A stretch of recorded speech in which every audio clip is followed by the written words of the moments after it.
and Deputy Speaker, I'd like to start by congratulating the members for Huddersfield, North Somerset and Wrexham for their excellent maiden speeches.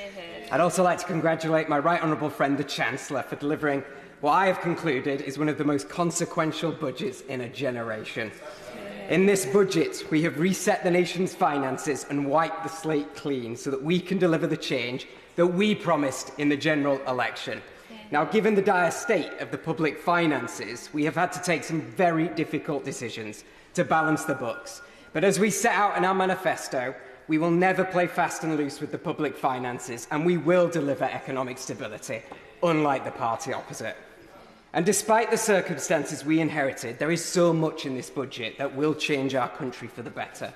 Record investment in the NHS, a pay rise for 3 million workers, fully funded compensation for the post office scandal and the infected blood scandal, the biggest increase in the carers allowance ever.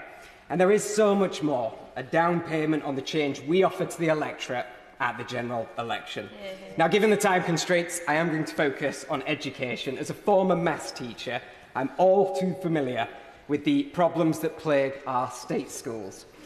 For a long time, school staff have been stretching themselves extremely thin to meet the needs of their students. Like butter spread over too much bread, I have seen it firsthand. It shouldn't be this hard. And so I welcome with open arms the investment in education. The £2.3 billion increase to the core schools budget will increase funding per pupil in real terms. This budget commits us to recruit thousands of new teachers in key subjects. Every child deserves to be taught by a qualified teacher in every subject. Students also deserve to be taught in school buildings that won't collapse. The £2.1 billion announced to improve the condition of the school estate is very welcome. And I have also met with parents in my constituency, from Farnley to Robin Hood, from Wortley to Tingley, and I've heard about their experiences with the SEND system. Some of their stories are devastating. I've seen it as a teacher. The system is failing. So the £1 billion announced by the Chancellor for SEND provision is a big step in the right direction for families across Leeds South West and Morley.